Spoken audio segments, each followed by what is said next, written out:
warahmatullahi wabarakatuh dan salam sejahtera. Yang pertamanya bagi pihak calon bebas yang mewakili Parti Perjuangan Tanah Air, kami semua mengucapkan terima kasih kepada wakil media yang hadir pada malam ini untuk sidang media yang kita daripada keputusan yang kita terima sedikit demi sedikit sejak 5:30 petang tadi, jelas bahawa yang menang dalam pihak kes ini adalah calon daripada Barisan Nasional, dan kami terima sepenuhnya keputusan tersebut dan mengambil kesempatan ini untuk mengucapkan tahniah kepada Barisan Nasional dan saudara Zaidi. Kita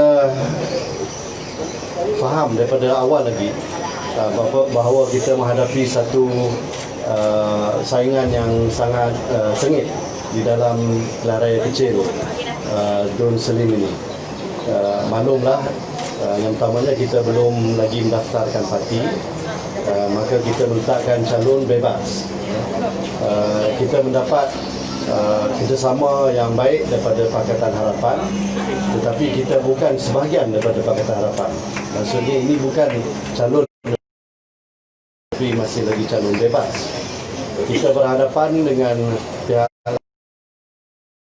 bersepadu, iaitu Barisan Nasional, dengan jentera yang mantap, ya, dengan sumber yang tak ada had, tak berhad, ya. Jadi kita boleh bayangkanlah bentuk cabaran yang kita hadapi. Selain daripada itu, pihak lawan kita juga mewakili kerajaan negeri dan kerajaan persekutuan. Jadi kita ni berbangkang di dua peringkat, baik di peringkat negeri maupun di peringkat persekutuan. Dan kita juga dapat lihat bahawa agensi-agensi kerajaan dikerahkan untuk membantu calon Barisan Nasional. Malah ada juga di peringkat kerajaan negeri pengumuman mengenai penyerahan geran tanah dan sebagainya, ya. Jadi ini biasalah taktik yang digunakan oleh calon yang mewakili kerajaan, khususnya Barisan Nasional, dan di pihak Kislim ni pun terus diamalkan oleh pihak mereka. Jadi kita boleh bayangkanlah apa jenis cabaran yang terpaksa kami tempuhi.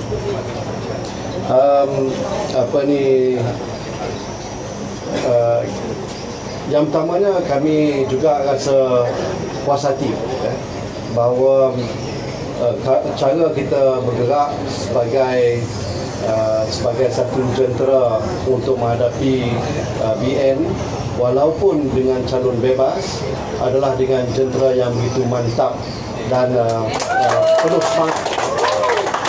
Jadi ini saya ingat agak luar biasa banding dengan calon bebas yang biasa bertanding di mana-mana pihak lah, ya. Jadi saya nak ambil kesempatan ini untuk mengucapkan tahniah, terima kasih, syabas kepada semua jentera-jentera kita, baik dari Selim ke sini, ataupun daripada negeri Perak dan juga daripada seluruh negara, yang datang daripada dekat dan jauh, ada yang datang daripada Sarawak pun ada. Jadi kita lihat bahawa dalam keputusan pelanggan kecil tadi, kurang-kurangnya, walaupun itu bukanlah target kita sebenarnya, tapi kurang-kurangnya calon kita tidak hilang deposit lah, seperti yang diramalkan oleh pihak-pihak tertentu, apalah tu, kan. Satu perkara yang kita lihat agak menarik ialah jumlah pengundi yang tidak keluar mengundi. Daripada jangkaan kami, ini pun dah kena semak dengan pihak SPR, tetapi dari jangkaan kami hanya 68% saja yang keluar mengundi. Kami dengar SPR mungkin akan mengumumkan 70%, tapi beza 2% itu pun menunjukkan bahawa masih ada hampir-hampir 1/3 daripada pengundi yang tak keluar mengundi, iaitu pada anggaran kami lebih 7,300 orang yang tak keluar mengundi. Ini satu, tentunya ada sebabnya, ya. Dan daripada jumlah itu yang agak menarik, ya, dianggarkan bahawa jumlah pengundi muda, ya, saluran 4, 5, 6, 7, 8, 9 pun ada, sampai saluran 9, ya, biasanya lebih kurang 45% hingga 48%, tetapi 35% daripada pengundi-pengundi muda tidak turun untuk mengundi kali ini. Ini berbeza dengan kenyataan yang telah dikeluarkan oleh pihak lawan kita daripada Barisan Nasional yang menyatakan kononnya undi-undi muda itu menyokong pihak mereka. Sebenarnya daripada tadi ramai daripada pengundi-pengundi muda ini tidak turun untuk mengundi. Pengundi-pengundi bukan Melayu pula. Daripada anggaran kami, biasanya di dalam satu pilihan raya kecil mereka akan mengekalkan calon dari pihak kerajaan kerana ialah peruntukan kerajaan baik peringkat negeri maupun persekutuan itu akan terus disalurkan. Tapi saya ingat dalam keadaan pilihan raya umum, keadaan mungkin akan berubah. Jadi kami menerima baik keputusan PRK Selim ini. Pada waktu yang sama kami ingin menyatakan kami lebih bersedia untuk menghadapi pilihan raya umum yang akan datang. Jadi saya ingin menyatakan sekali lagi bahawa kami ingin mengucapkan jutaan terima kasih kepada seluruh rakyat di Selim yang telah mengundi baik untuk calon kami maupun di pihak lawan. Itu hak mereka.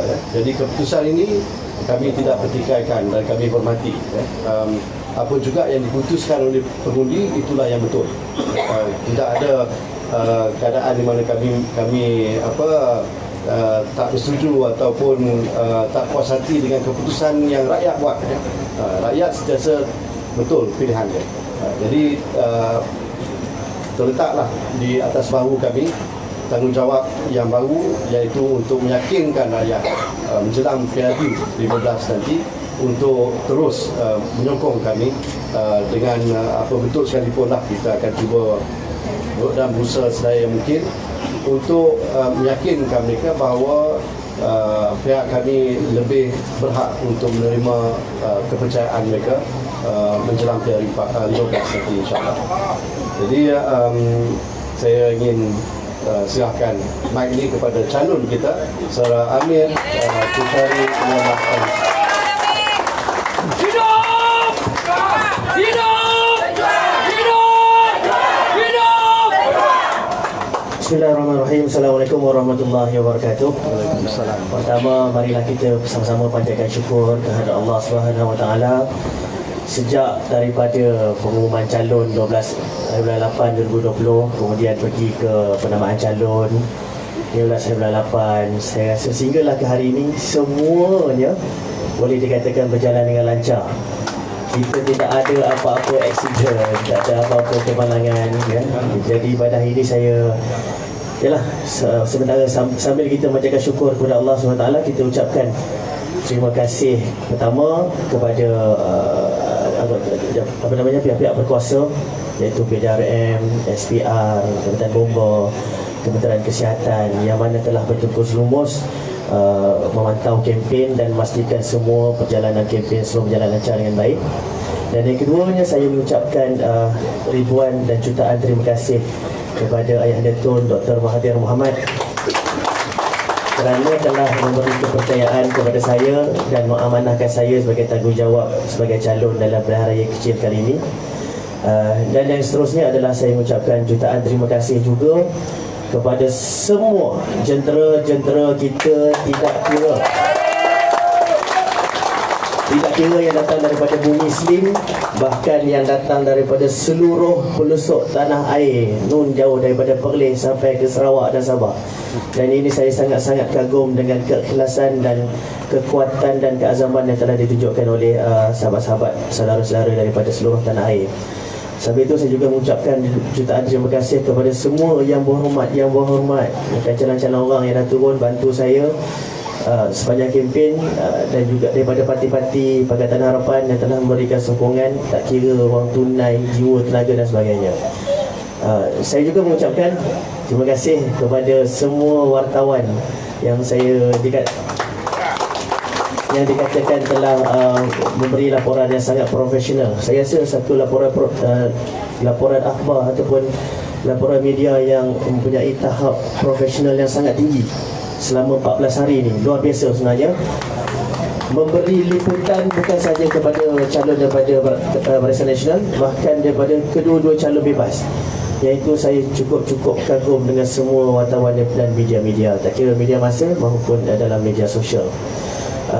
Seterusnya adalah saya juga mengucapkan jutaan terima kasih kepada yang paling penting adalah masyarakat dan juga rakyat di DUN N58 Slim yang telah menunaikan tanggungjawab dalam mengundi, bahkan yang telah mengundi kita. Sebenarnya lebih kurang tak salah saya 2,100 lebih undi yang kita dapat, dan saya percaya sebagai sebuah pokok kecil yang baru nak tumbuh ni, baby tree ya. Jadi ini adalah satu yang saya rasa titik tolak pada langkah kebangkitan kita selepas ini. Sama macam kali pertama dulu saya cakap, ini adalah langkah permulaan kita. Kita tunggu selepas ini, kita akan terus lagi gerak dan insya-Allah kita akan membuka dan akhir sekali, tidak lupa saya ingin ucapkan terima kasih kepada ibu saya, isteri saya, anak-anak saya dan seluruh kaum keluarga saya yang telah memberikan sokongan dan doa, dan insya-Allah saya akan pulang esok. Okey, terima kasih banyak, itu saja. Okey. Any questions? Sudah? Dato' Sri. Ya, baik. Okey. Apakah Dato' Sri menganggap mungkin keputusan ini berbeza jika calon pejuang bertanding di bawah logo Pakatan Harapan? Saya tak pasti yang itu, tetapi daripada awal lagi Pakatan Harapan memang sudah pun memberi laluan kepada kami untuk bertanding, memandangkan bahawa calon yang mewakili Parti Keadilan Rakyat dalam PRU 14 itu adalah calon daripada Bersatu. Kami datang daripada Bersatu, tetapi Bersatu sekarang ini pula membuat keputusan untuk tidak menyertai PKK. Jadi bila dah diberi laluan oleh Pakatan Harapan, maka kita ambil kesempatan itu kali pertama lah untuk bertanding dalam pilihan raya. Jadi saya lihat sokongan agak baik daripada Pakatan Harapan walaupun mereka tidak meletakkan calon. Tapi mungkin berbeza lah sikit kalau berbanding dengan kalau calon mereka sendiri ya. Jadi itu satu spekulasi je lah, kita tak dapat nak beri jawapan yang lebih tepat selagi kita tak rincikan keputusan itu. Sila. Sri. Ya, sila. Anda tanya tu. Sri. Melihat kemenangan besar UMNO di PRK, adakah ini satu lagi tekanan kepada gabungan Perikatan Nasional dan Bersatu? Sebab UMNO sering tolak Perikatan Nasional dan Bersatu. Dan itu saya tak pasti nak kena tanya lepas lah. Tapi yang kami lihat ialah yang berhadapan dengan kami kali ini ialah Barisan Nasional. Walaupun ianya bukan Muafakat Nasional, tetapi saya ingat undi PAS memang diberikan kepada calon BN. Tetapi Perikatan Nasional itu tak berapa menyerlah kerana peranan Bersatu tak berapa kelihatan dalam PRK ini. Hanya pada hari ini saja, hari mengundi, barulah kami nampak baju merah. Sebelum ni yang ada baju biru dengan hijau.